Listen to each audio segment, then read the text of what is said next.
और 45 मिनट आप साधन कीजिए, 15 मिनट के लिए इसे छोड़ दो बस।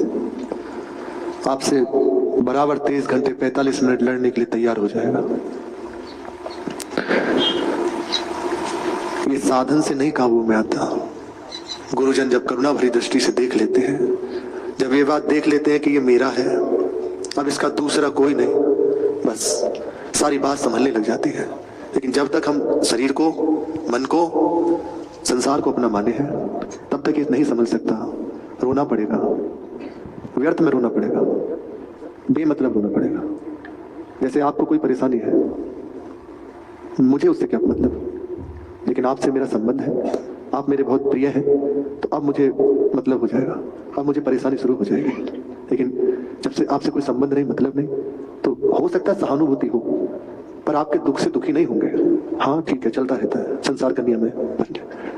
लेकिन जहां संबंध मान लिया मेरे, अब गए, अब आपको दुख जैसे वे हैं वैसे ही आपको भोगना पड़ा। क्या करूं, कैसे करूं, कैसे से संभालूं, देखो ऐसा ऐसा, अब दुखी हो गए। इससे बचने का उपाय बस एक ही है कि संबंध कहीं ना रह जाए। ये बहुत जोर की बात है, बहुत अद्भुत बात है।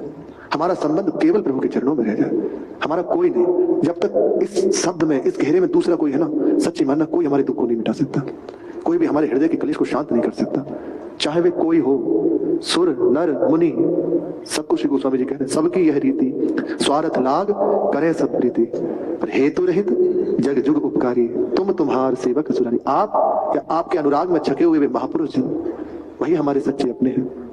लेकिन ऐसी मूर्खता छाई है अंदर, जो अपने हैं हम उन्हें बहुत दूर मानते हैं, बहुत उनसे परायापन रखते हैं, और जो पराये हैं, जिनसे केवल कलेश मिला है, दुख मिला है, उन्हें अपना मानते हैं। तो कैसे कैसे बात समझे। सत्संग का सेवन, महापुरुषों का सानिध्य है, ये बात आ जाएगी, निश्चित आ जाएगी। इसी से हृदय शांत हो सकता है, इसी से हृदय विश्राम को प्राप्त हो सकता है। दूसरा कोई उपाय नहीं। कुछ भी कर लीजिए, जब तक आप कुछ भी अपनाएंगे तब तक आपको रोना पड़ेगा।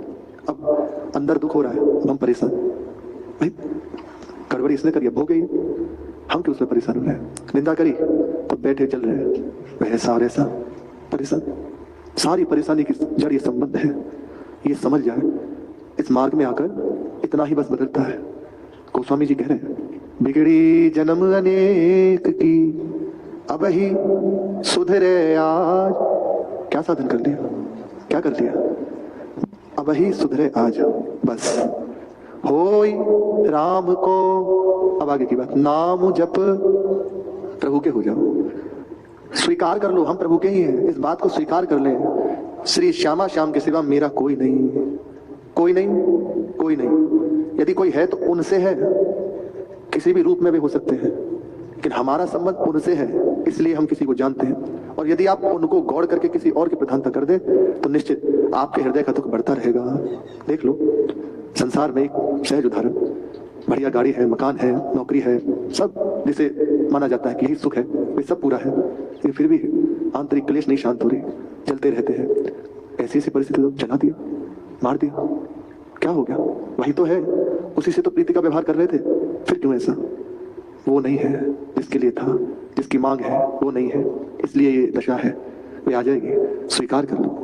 कहीं भी रहो, कैसे भी रहो, इस बात को मान लो।